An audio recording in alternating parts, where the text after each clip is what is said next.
Hello, कैसे हैं आप लोग।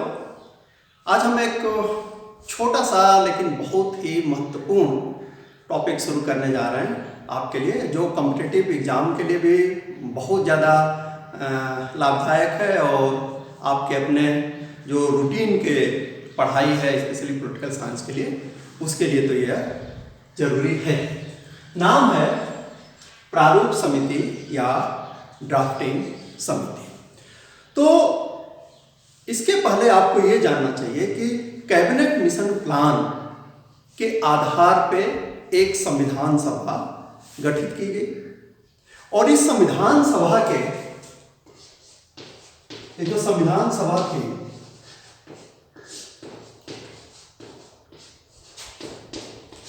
इसके जो अध्यक्ष थे वे कौन थे? डॉक्टर राजेंद्र प्रसाद। और जो संवैधानिक सलाहकार थे, संवैधानिक सलाहकार थे, वे कौन थे? वे थे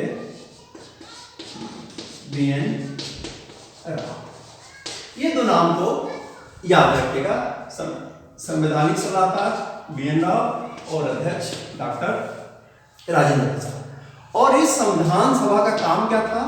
संविधान सभा का काम था संविधान निर्माण, संविधान को निर्मित करना। किसके संविधान को?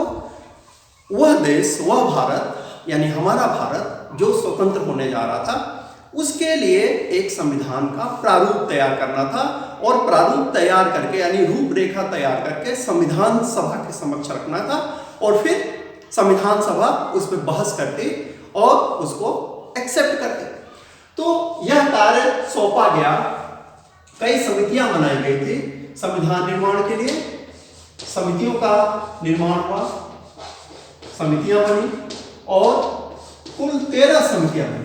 लेकिन इन 13 समितियों में सबसे जो इंपॉर्टेंट समिति थी वह है प्रारूप समिति या जिसको कहते हैं ड्राफ्टिंग कमेटी। ड्राफ्टिंग कमेटी इसी के ऊपर ये जिम्मेदारी थी कि क्या करें, संविधान का प्रारूप तैयार। अब इस संदर्भ में जो पहली चीज आपको जानने की जरूरत है वह यह कि इसका गठन कब हुआ, प्रारूप समिति गठित कब की गई? तो उत्तर है 29 अगस्त 1947। अब कई बार बच्चे इसमें कंफ्यूज हो जाते हैं कि डेट क्या थी, महीना क्या था और वर्ष क्या था, ईयर क्या था। तो याद रखने का एक तरीका यह है कि आप सबसे पहले ये याद करें कि जो प्रारूप समिति बनी थी जिसको संविधान ड्राफ्ट करना था, वह भारत की आज़ादी के बाद मिली। और भारत आज़ाद कब हुआ? 15 अगस्त 1947 के, यानी वो डेट कब आएगी? 15 अगस्त 1947 के बाद आएगी। तो यह क्या है? 29 अगस्त 1947, उसी माह में जिस माह में हमारा देश आज़ाद हुआ। तो ये गठन हुआ और इसमें जो टोटल सदस्य थे इस समिति के, वो कितने थे? 7 सदस्य थे। तो 29 अगस्त को गठित हुई और 7 सदस्य थे। और काम क्या था? काम था इनका भारत के लिए संविधान का निर्माण करना। अब यहाँ पे और जो जिसमें से सवाल एक्चुअली आपको आएगा, किसी भी कॉम्पिटिटिव एग्जाम में पूछता है, कभी ये पूछता है कि जो संविधान निर्माण करने के लिए, प्रारूप तैयार करने के लिए प्रारूप समिति थी, उसमें मेंबर कौन कौन थे या इसमें से कौन मेंबर नहीं था, कैसे भी उस क्वेश्चन को ड्राफ्ट किया जा सकता है। तो सबसे पहले हम देखेंगे कि इसके जो सदस्य थे वे कौन कौन थे सदस्य। तो पहला नाम आपको याद रखना है और आप जानते हैं डॉक्टर भीमराव अंबेडकर। डॉक्टर भीमराव अंबेडकर। और ये क्या थे? ये थे इसके अध्यक्ष या चेयरपर्सन। तो पहला नाम तो आप सबको याद ही रहे। प्रश्न क्या आता है? प्रश्न ये आता है कि प्रारूप समिति के अध्यक्ष कौन थे? तो आपका आंसर होगा डॉक्टर भीमराव अंबेडकर या BR अंबेडकर। लेकिन इसके साथ साथ 6 सदस्य और थे, और इसमें से जो पहला यानी दूसरे नंबर पर जो नाम आता है सदस्य के रूप में, वह आता है N गोपाल स्वामी अयंगर।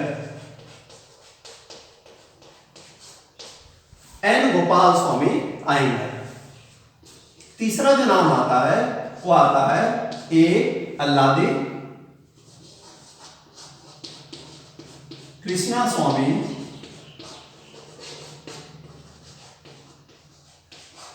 अय्यर। गोपाल स्वामी, कृष्णा स्वामी, 2 स्वामी। ऐसे याद कीजिए कि संविधान सभा में 2 स्वामी थे, गोपाल स्वामी और कृष्णा स्वामी। चौथा जो नाम था वे थे सैयद यानी S सैयद मोहम्मद सादुल्ला। सैयद मोहम्मद सादुल्ला। पांचवा नाम डॉक्टर KM मुंशी। ये 1 2 3 4 5। अब बचे 2 नाम। छठा नाम BL मित्तर का। BL मित्र से मित्र याद कीजिए। और 7वां नाम PP खेतान।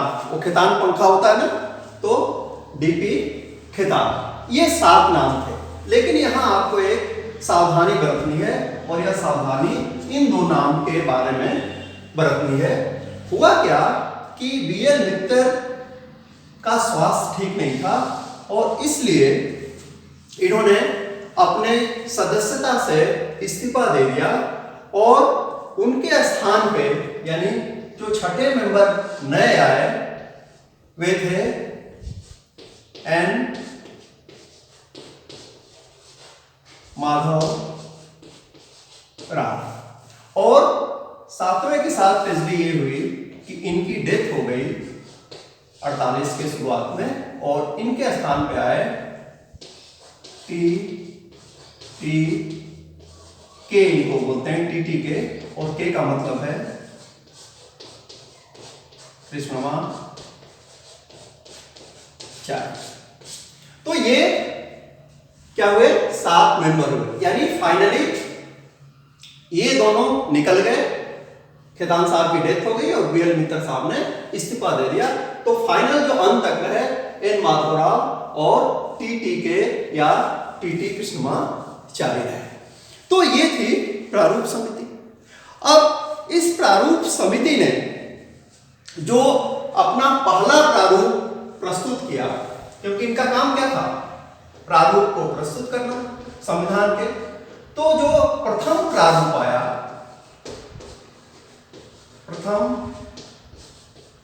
प्रारूप आया, वो आया फरवरी 1948 में। देखिए, जो समिति गठित हो रही है वह हो रही है 29 अगस्त 1947। यानी 29 को गठित हुई, 30 को पहली बैठक हुई, अगस्त को समाप्त मान लीजिए। तो सितंबर, अक्टूबर, नवंबर, दिसंबर, जनवरी, फरवरी, यानी 6 महीने बाद या 6 मंथ में आप कहेंगे कि प्रारूप समिति ने पहला प्रारूप संविधान सभा के समक्ष रख दिया। पहला प्रारूप फरवरी 48 में आ गया। दूसरा जो प्रारूप था, द्वितीय प्रारूप यह आया अक्टूबर 1948 में। यहां भी देखिए फरवरी से अक्टूबर यानी 8 महीने का एक गैप आपको दिखाई देगा। यह गैप किस लिए था? यह गैप इसलिए था कि जो संविधान बनने जा रहा था, संविधान सभा ने यह सोचा कि केवल संविधान सभा के जो फाइनली 299 मेंबर थे वो न तय करें या प्रारूप समिति न तय करे, बल्कि अनेक लोग, अनेक विद्वान और बेसिकली जनता, उनकी राय भी ली जाए। तो यहाँ लोगों की राय ली गई और फिर जो तृतीय प्रारूप था, जो कि अंतिम प्रारूप था, वह लाया गया 4 नवंबर 1948 में। 4 नवंबर 1948 को क्या आया?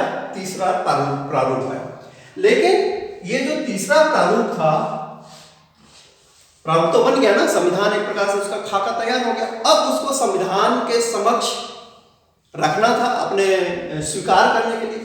तो जो तीसरा प्रारूप है वही बन जाता है इसका प्रथम वाचन, फर्स्ट रीडिंग, जिसको संवैधानिक भाषा में बोलते हैं फर्स्ट रीडिंग।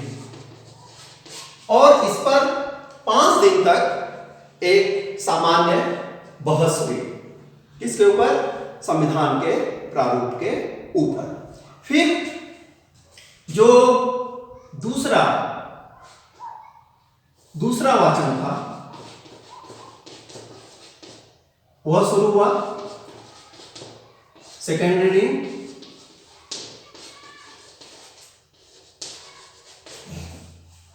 और यह 15 नवंबर 1948 को। और फाइनल जो तीसरा वाचन हुआ, वह था 14 नवंबर 1949। तो आप देख रहे हैं यहां भी कि दूसरा वाचन तो बहुत जल्द हो गया, लेकिन तीसरा कब हो रहा है? नवंबर 49 में हो रहा है। यह गैप इसलिए है क्योंकि इस बीच में पहले वाचन में क्या होता है? पहले वाचन में सामान्य रूप से 5 दिन की बहस हुई, लेकिन दूसरे वाचन में संविधान की प्रत्येक धारा पर, प्रत्येक अनुच्छेद पर क्या हुआ? विचार विमर्श किया गया, क्योंकि हम उस संविधान को पारित करने वाले थे जो हमारे देश की शासन व्यवस्था का स्वरूप निर्धारित करती। तो हमने क्या किया? जिसपे प्रत्येक अनुच्छेद पर व्यापक और गंभीर विचार विमर्श हुए, जिसमें लगभग 7653 संविधान संशोधन प्रस्तावित हुए, जिसमें 2473 को एक्सेप्ट किया गया। और अंततः जैसा कि आप जानते हैं 26 नवंबर 1949 को क्या हो गया? संविधान एक्सेप्ट कर लिया गया। और इसी को हम कहते हैं कि भारतीय संविधान का निर्माण कब हुआ? 26 नवंबर 1949 को। और इसीलिए इस तिथि को हम क्या मनाते हैं? संविधान दिवस। कोई पूछे कि संविधान दिवस क्यों मनाते हैं? तो इसलिए मनाते हैं क्योंकि उस दिन हमारा संविधान बन गया, लेकिन पूरी तरह जो लागू हुआ वह हुआ 26 जनवरी 1950 को। क्या हुआ? पूरी तरीके से लागू, पूर्णतः। अब यह पूर्णतः शब्द इंटरेस्टिंग है। पूर्णतः क्यों कह रहा हूं? अनेक लोग इस बात को नहीं जानते कि जब 26 नवंबर 1949 को हमारा संविधान एक्सेप्ट हुआ संविधान सभा के द्वारा, तो ऐसा नहीं कि संविधान रुका रहा। संविधान के 16 अनुच्छेद 26 नवंबर को ही लागू कर दिए गए थे। इस पर बहुत कम लोग ध्यान देते हैं, लेकिन आपको जानना चाहिए कि 16 अनुच्छेद, कितने? 16 अनुच्छेद कब लागू हो गए? 1949 नवंबर में। जैसे नागरिकता से जुड़े हुए जो अनुच्छेद थे, भारत पाक का विभाजन हो चुका था, भारत के लोग पाकिस्तान के कुछ लोग भारत आ रहे थे, तो नागरिकता का प्रश्न बहुत महत्वपूर्ण था। तो हमने जो नागरिकता संबंधित 5, 6, 7, 8, 9 ये जो आर्टिकल थे उसको हमने लागू किया। दूसरा काम हमने किया कि जब संविधान बन गया तो डॉक्टर राजेंद्र प्रसाद को भारत का राष्ट्रपति नियुक्त करना था, तो उनको शपथ लेनी थी। तो शपथ के लिए अनुच्छेद 60 को लागू किया गया। तो इस तरीके से करीब 16 अनुच्छेद को हमने 1949 में लागू कर दिया। लेकिन शेष सारे के सारे अनुच्छेद लागू कब हुए?